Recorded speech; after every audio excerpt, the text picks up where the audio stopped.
আমাদের এবারের গন্তব্য মন্দিরের শহর বিষ্ণুপুর। এখানে আছে বহু প্রাচীন এই টেরাকোটার মন্দিরগুলি। পুরো বিষ্ণুপুর শহর জুড়ে এই মন্দিরগুলি দেখা যায়।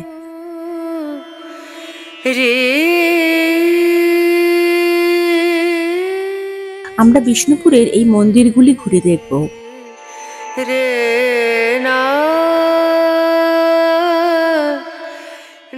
আর দেখব পোড়ামাটির হাট। আর আমরা বিষ্ণুপুরে ছিলাম ওয়েস্ট বেঙ্গল ট্যুরিজমের বিষ্ণুপুর ট্যুরিজম প্রপার্টিতে। সেখানকারও কিছু তথ্য দেব এই ভিডিওতে।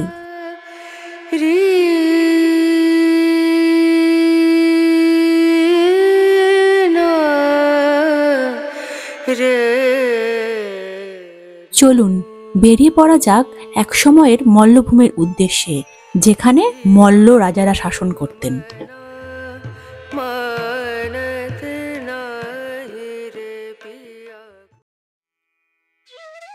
আমরা বেরিয়ে পড়েছি বিষ্ণুপুরের উদ্দেশ্যে।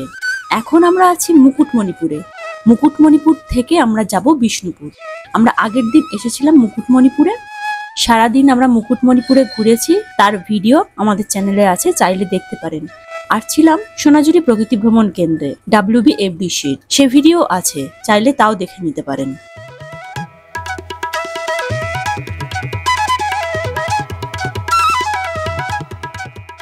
এখন যেহেতু বসন্তকাল, রাস্তার দুই ধারে অজস্র পলাশ ফুল ফুটেছে। আর সেই পলাশ ফুল দেখেই আমরা গাড়ি থেকে নেমে পড়েছি। চারিদিকটা দেখুন কত পলাশ ফুল ফুটেছে।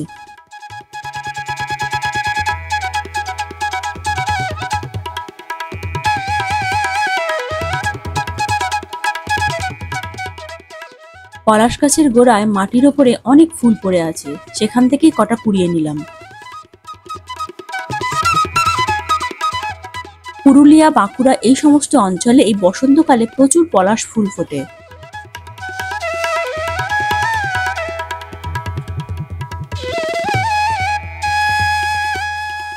আমাদের গাড়ি আবার ছুটে চলল বিষ্ণুপুরের দিকে। মুকুটমণিপুর থেকে বিষ্ণুপুরের দূরত্ব প্রায় ৭৭ কিলোমিটার, আর গাড়িতে আমাদের যেতে সময় লাগবে প্রায় 2 ঘন্টা। এই গাড়িটি আমরা ভাড়া করেছি মুকুটমণিপুর থেকে বিষ্ণুপুর যাওয়ার জন্য, আর গাড়ি ভাড়া পড়বে ১৭০০ টাকা।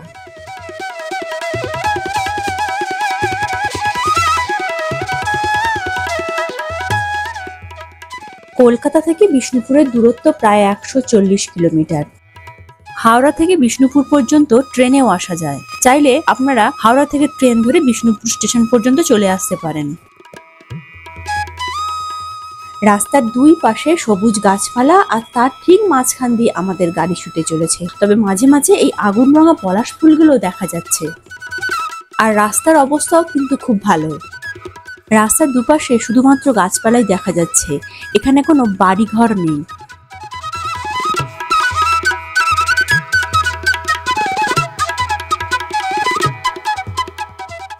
এতক্ষণ পর আমাদের গাড়ি একটা লোকালয়ের মধ্যে ঢুকলো। একটি আসানসোলের বাস যাচ্ছে।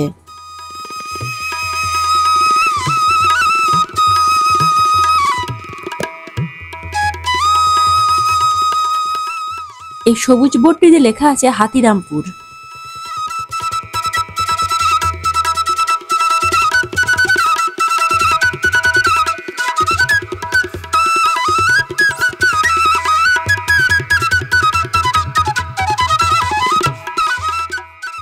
আবার আমাদের গাড়িটি জনবসতি ছেড়ে একটি ফাঁকা জায়গায় পড়লো। মাঝখান দিয়ে রাস্তা, আর এর দুপাশে আছে ক্ষেত। আর এই যে লম্বা লম্বা গাছগুলো, এইগুলো শাল গাছ। এবার আমাদের গাড়ি দুদিকে শাল জঙ্গল আর তার মাঝখানে রাস্তা দিয়ে ছুটে চলেছে।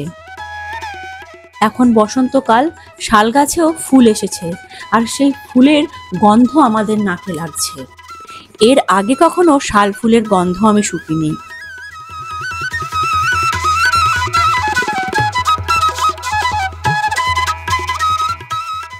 মাঝে পড়লো আবার একটা ছোট্ট জনপদ, আর তারপরে আবার সেই শালবন। এবার আসি বিষ্ণুপুরের কথায়। বিষ্ণুপুর আর তার পার্শ্ববর্তী অঞ্চলকে একসময় বলা হতো মল্লভূম। এই মল্লভূম একটি ঐতিহাসিক রাজ্য। আর এই মল্লভূমের রাজধানী ছিল এই বিষ্ণুপুর। তখন এই বিষ্ণুপুরের রাজাদের বা মল্লভূমির রাজাদের বলা হতো মল্ল রাজা। আসলে সংস্কৃত ভাষায় মল্ল শব্দের অর্থ হচ্ছে কুস্তিগির। খ্রিস্টীয় 7ম শতাব্দী থেকে ব্রিটিশ শাসন শুরু হওয়ার আগে পর্যন্ত প্রায় 1000 বছর বাঁকুড়া জেলার ইতিহাসে এই মল্ল রাজারা শাসন করেছেন। আর এই রাজবংশের শাসনকালেই এখানে স্থাপত্য, পোড়ামাটির মন্দির, টেরাকোটা শিল্প এবং বালুচরী শাড়ির জন্য বিখ্যাত হয়েছে। দেখতে দেখতে আমরা বিষ্ণুপুর শহরে ঢুকে গেলাম। আর আমরা থাকবো বিষ্ণুপুরে WBT ঋষির বিষ্ণুপুর ট্যুরিজম প্রপার্টিতে। আমাদের গাড়ি এখন সেই দিকেই চলল।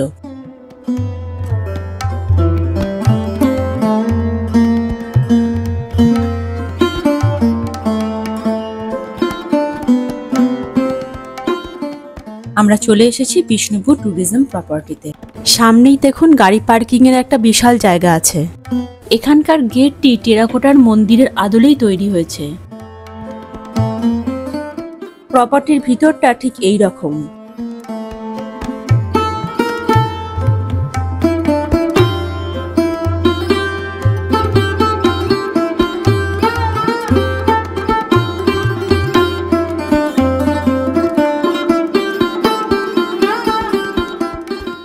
এই লজটি যদি দেখেন বেশ অনেকটা জায়গা জুড়ে অবস্থান করছে। এই দেখুন সামনেই একটা মন্দিরের মতো কাঠামো, তার সামনে আলপনা দেওয়া রয়েছে।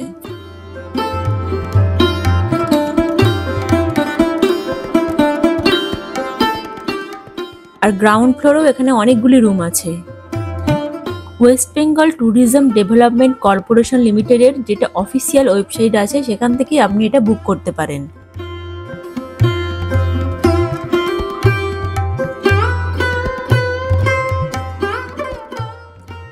এখানকার রুমের ভাড়া মিনিমাম 2400 প্লাস GST থেকে শুরু হয়।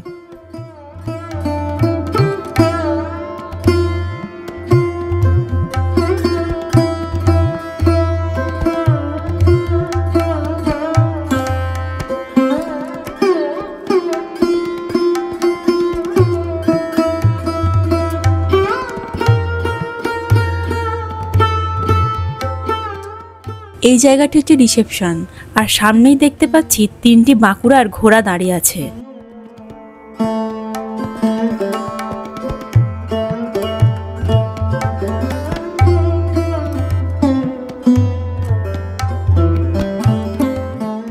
এবার চলুন আমরা যে রুমে থাকবো সেই রুমের দিকে যাই।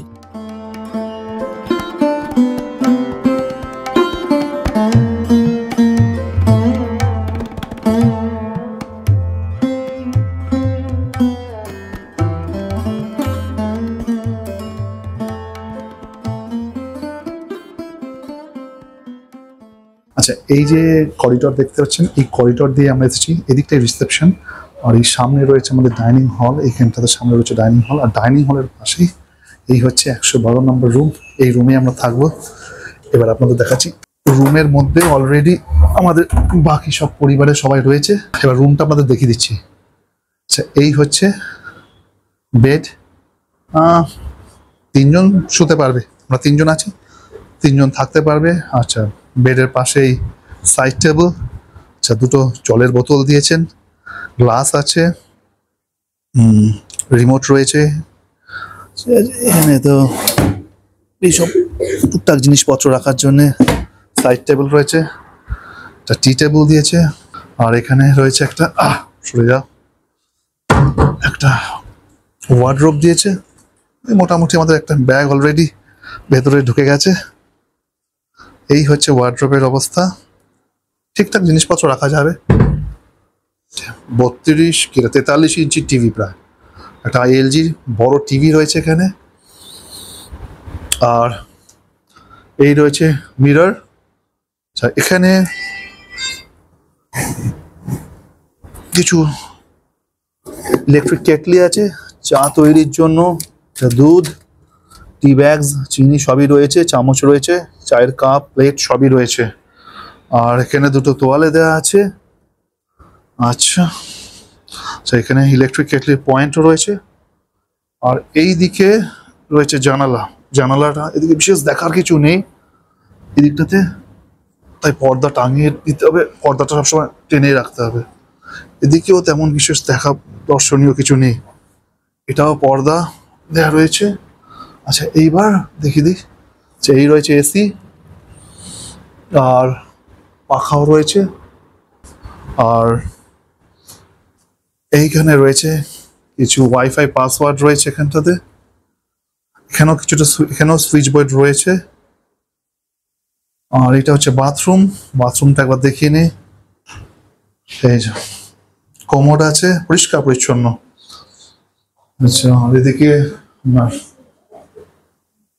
ওয়াশ বেসিন রয়েছে, আয়না রয়েছে, শাওয়ার আছে এদিকে, এক্সস্ট ফ্যানটাও রয়েছে। সঙ্গে আর একটা জিনিস দেখিয়ে দিই, সেটা হচ্ছে যে এই একটা এক্সপেরিয়েন্স বেঙ্গল, এখান থেকে কিছু জিনিসপত্র দেওয়া হয়েছে, সব খুলে বার করি। সম্ভবত এটা কি দিয়েছে, শ্যাম্পু দিয়েছে, সাবান আছে, শাওয়ার জেল আছে, ডেন্টাল কিট, এটাও ডেন্টাল কিট, আর এটা শেভিং কিট। এই সমস্ত জিনিসপত্রগুলো দিয়েছে। আর একটা জিনিস দেখিয়ে দিই, এখানে তো ইলেকট্রিক কেটলি দিয়েছে, আর তার সঙ্গে কিছু টি ব্যাগস আছে এখানে দেওয়া আছে। আচ্ছা ভালো, এটা বেশ ভালো ব্যবস্থা।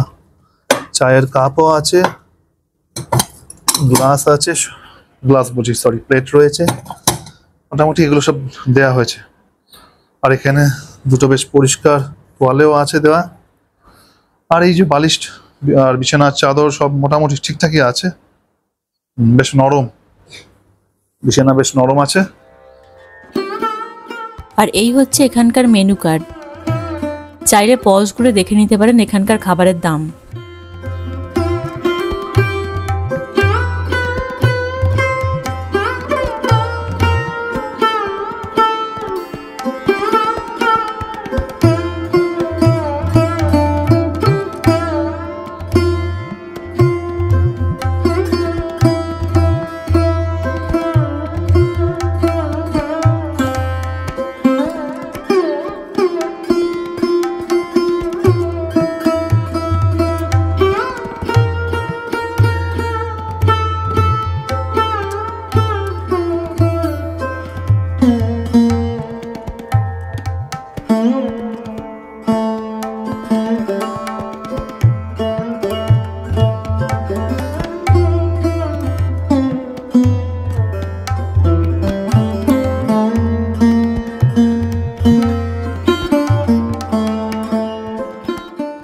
এটা এখানকার রেস্টুরেন্ট, আর এখানকার এটি কমপ্লিমেন্টারি ব্রেকফাস্ট। এতে পাউরুটি আছে, ডিম, কলা আর মিষ্টি আছে।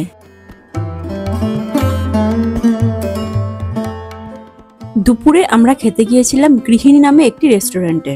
এখানে বেশ ভালোই ভিড় হয় আর খাবার দাবারও বেশ ভালো। দুপুরবেলা খাওয়া দাওয়া করে আমরা বেরিয়ে পড়লাম বিষ্ণুপুর ঘোরার উদ্দেশ্যে। বিষ্ণুপুর ট্যুরিজম প্রপার্টির ঠিক বাইরেই অনেক টোটো দাঁড়িয়ে থাকে। আমরা ওখান থেকে একটা টোটো নিলাম। আমাদের টোটো ভাড়া পড়বে 500 টাকা, আর এই 500 টাকার বিনিময়ে টোটো আমাদের বিষ্ণুপুরের মন্দিরগুলি ঘুরে দেখাবে। রাস্তার পাশেই দেখলাম অনেক পোড়ামাটির জিনিসপত্র বিক্রি হচ্ছে। আমরা প্রথমেই চলে এলাম বিষ্ণুপুরের বিখ্যাত স্থাপত্য রাসমঞ্চের কাছে। আর এই সামনেই আছে রাসমঞ্চের গেট। এই গেট দিয়ে ঢুকে প্রথমে আমাদের টিকিট কাটতে হবে। এখানকার টিকিটের দাম হচ্ছে 25 টাকা করে যদি অফলাইনে কাটেন। অনলাইনে কাটলে 20 টাকা টিকিটের দাম এক একজনের জন্য। আর যদি 14 বছরের নিচে বাচ্চা থাকে তার কোনো টিকিট লাগবে না। আর এই একটি টিকিট দিয়েই আপনি শ্যামরাই মন্দির আর জোরবাংলা মন্দিরও দেখে নিতে পারেন। মল্ল রাজারা ছিলেন বিষ্ণুর উপাসক, সেখান থেকেই এই জায়গার নাম হয়েছিল বিষ্ণুপুর।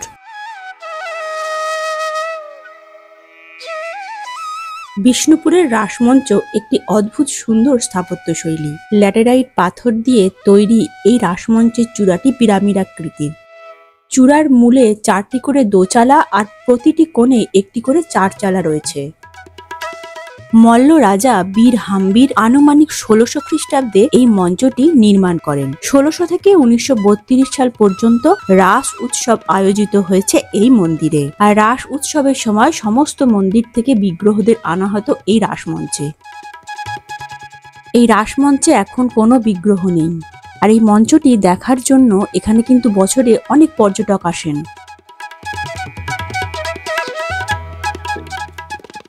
এই রাসমঞ্চের এই সুন্দর বারান্দা, এর গঠনশৈলী সত্যি আপনাকে খুব আশ্চর্য করে তুলবে। এখানকার ইতিহাস যে কতটা সমৃদ্ধ তা আপনি বুঝতে পারবেন এই রাসমঞ্চে এসে। এই স্থাপত্যটি সত্যি আমাদের বাংলা কেন সারা দেশের একটি অনন্য স্থাপত্য।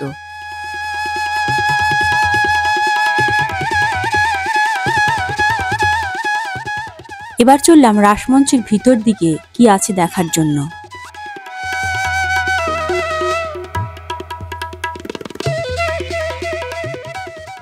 চারিদিকে অসংখ্য খিলানের উপর দাঁড়িয়ে আছে রাসমঞ্চটি, আর এই মোটা মোটা ইটের দেওয়াল।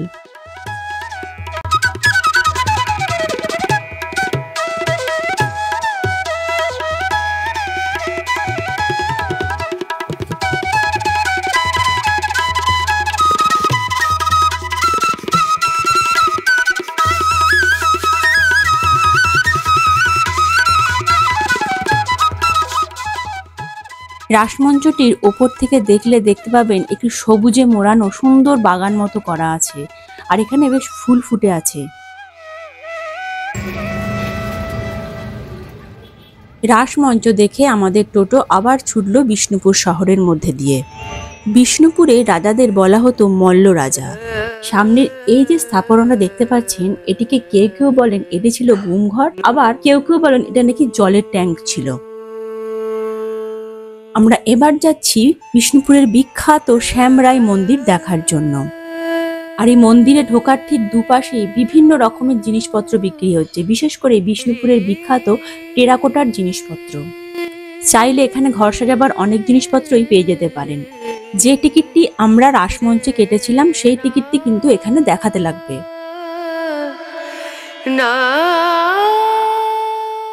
বিষ্ণুপুরের বিখ্যাত টেরাকোটা শৈলীতে নির্মিত হয়েছে এই শ্যামরাই মন্দিরটি। মল্ল রাজা রঘুনাথ সিংহ ১৬৪৩ খ্রিস্টাব্দে এই মন্দিরটি নির্মাণ করেছিলেন।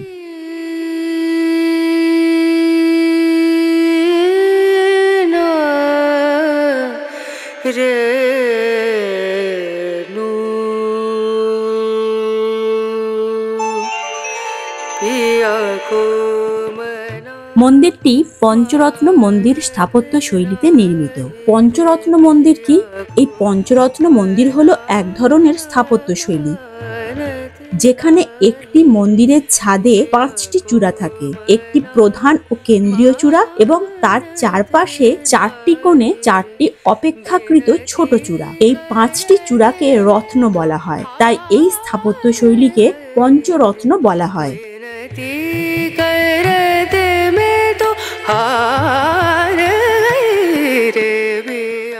মন্দিরের বাইরে এবং ভিতরের দেওয়ালে রাসলীলা, রামায়ণ ও মহাভারতের কাহিনী এবং বিভিন্ন কারুকার্যের দৃশ্য আছে।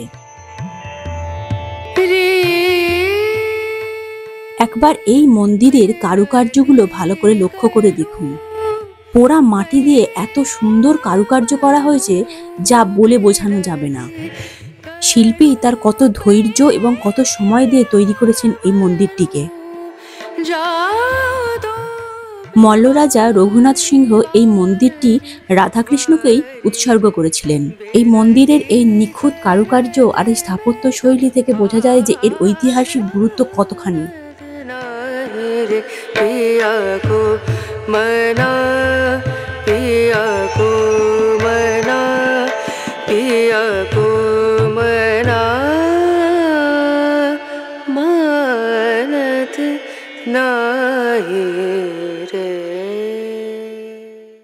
আবার রাস্তায় পড়ল এই মহাপ্রভু মন্দিরটি।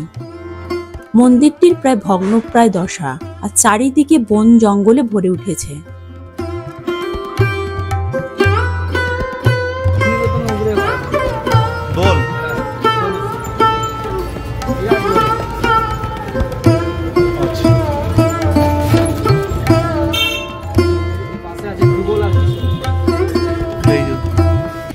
কিন্তু এই মন্দিরের নাম যুগল আর কিশোর। তবে এই মন্দির দুটিকে কৃষ্ণ বলরামের মন্দিরও বলে। এই মন্দিরটি বিষ্ণুপুরের বিখ্যাত জোর বাংলা মন্দির, যা কেষ্টরায় মন্দির নামেও পরিচিত। 1655 সালে রাজা রঘুনাথ সিংহ এই মন্দিরটি নির্মাণ করেছিলেন।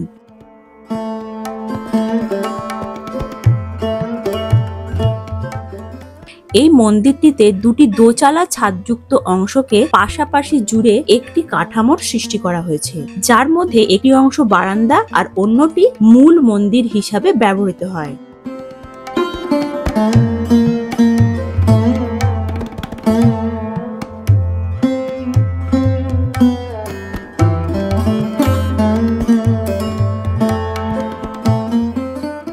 এই মন্দিরটিও কিন্তু টেরাকোটা নির্মাণ শিল্পীতে নির্মিত হয়েছে, আর এখানেও মহাভারত ও রামায়ণের বিভিন্ন দৃশ্য তুলে ধরা হয়েছে।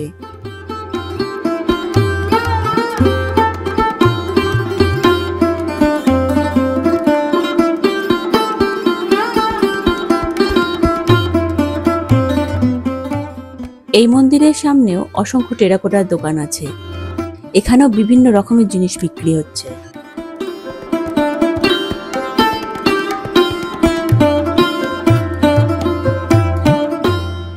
বিষ্ণুপুর শহরটিতে চারিদিকে মন্দির রয়েছে।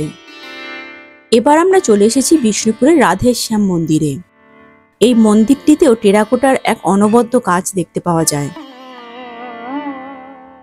এই মন্দিরটি নির্মাণ হয়েছিল 1758 সালে। মল্ল রাজা চৈতন্য সিংহ এর নির্মাণ করেছিলেন। মন্দিরটি একটি একরত্ন মন্দির, অর্থাৎ কিনা মন্দিরের একটি চূড়া আছে। এই মন্দিরটিও রাধাকৃষ্ণেরই মন্দির।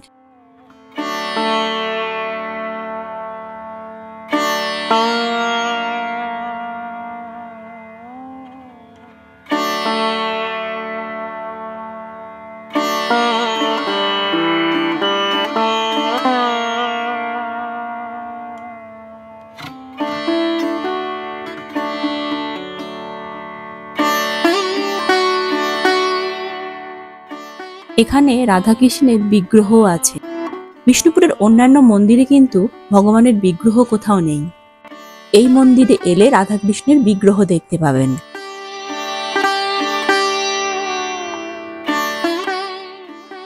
এবার আমরা চলে এলাম বিষ্ণুপুরের বিখ্যাত মৃন্ময়ী মন্দিরে। এই মন্দিরটি 997 খ্রিস্টাব্দে নির্মাণ হয়েছিল, আর এটি নির্মাণ করেছিলেন মল্ল রাজা জগৎ মল্ল। এটা মনে করা হয় যে এটি কিন্তু বিষ্ণুপুরের সব থেকে পুরানো মন্দির। এই মন্দিরটি দেবী দুর্গার এক রূপ মৃন্ময়ী মায়ের মন্দির। এই মন্দিরটি দালান স্থাপত্যশৈলীতে নির্মাণ করা হয়েছিল। 19বিংশ শতকে বাংলার একটি বিখ্যাত স্থাপত্যশৈলী ছিল এই দালান স্থাপত্যশৈলী, যেখানে মন্দিরের ছাদগুলি একদম সমতল হতো আর খিলানের ওপর দাঁড়িয়ে থাকতো এই মন্দিরগুলি, যাকে আমরা বলি ঠাকুর দালান।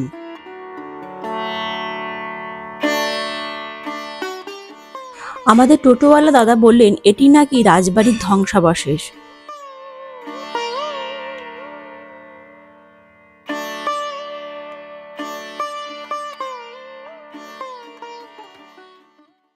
আমরা এসে পৌঁছে গেলাম লালজি মন্দিরে।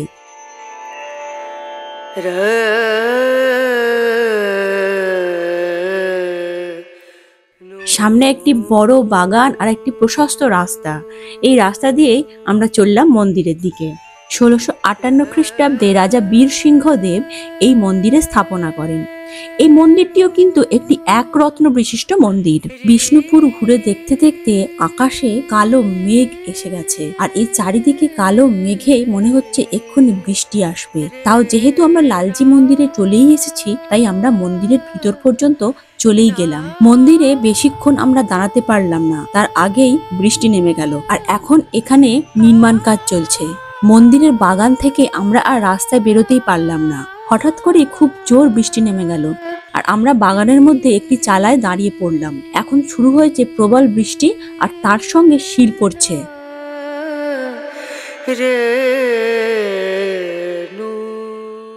বেশ খানিকক্ষণ আমাদের দাঁড়িয়ে থাকতে হয়েছিল ওখানে।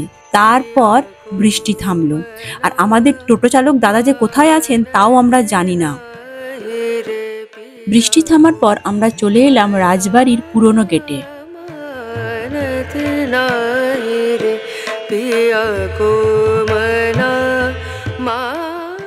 এই গেট বা দরজার নির্মাণ করেছিলেন 17th সেঞ্চুরিতে রাজা বীর সিংহ। এইগুলিও ওই টেরাকোটার কাজেরই তৈরি। মনে করা হয় এই বিষ্ণুপুর শহরে প্রবেশের জন্য এই গেট চেক পয়েন্ট হিসাবেই ব্যবহার করা হতো।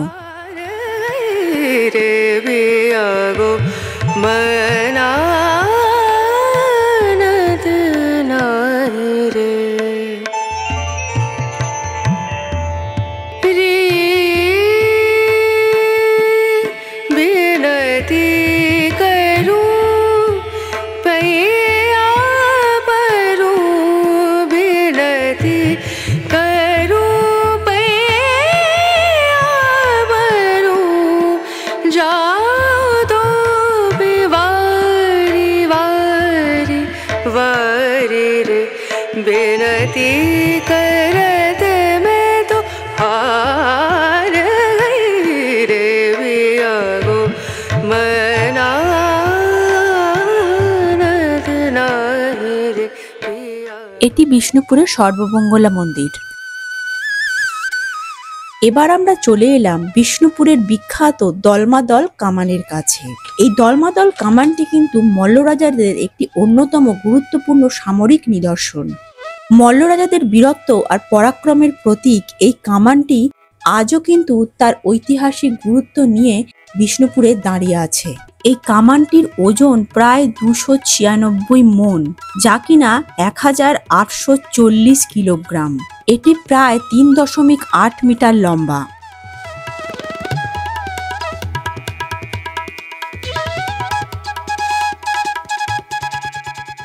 এবার আমরা চলে এলাম বিষ্ণুপুরের বিখ্যাত পোড়ামাটির হাটে। এই হাটটি বিশেষ করে শনিবার দিনেই বেশি পরিমাণে বসে, তবে সপ্তাহের প্রতিদিনই কিন্তু এখানে হাট বসে। আজ কিন্তু একটু আগেই বেশ বৃষ্টি হয়ে গেছে। এই বৃষ্টির পরে আমরা ভেবেছিলাম হয়তো হাটে কিছুই বসবে না, কিন্তু হাটে এসে দেখলাম এখানে কিন্তু ভালোই জিনিসপত্র বসে আছে।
আর এই পোড়ামাটির সামনেই আছে জোর মন্দির।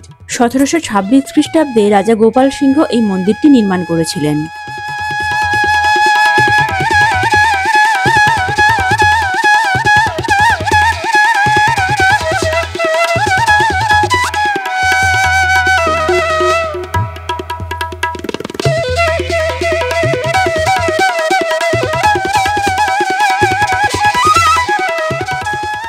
আর এই মন্দিরটি হচ্ছে বিষ্ণুপুরের ছিন্নমস্তার মন্দির। এই মন্দিরে আপনি পুজো দিতে পারেন। এখানে পুজোর ডালা বিক্রি হচ্ছে, এখান থেকে পুজোর ডালা নিয়ে মায়ের মন্দিরে পুজো দেওয়া যায়।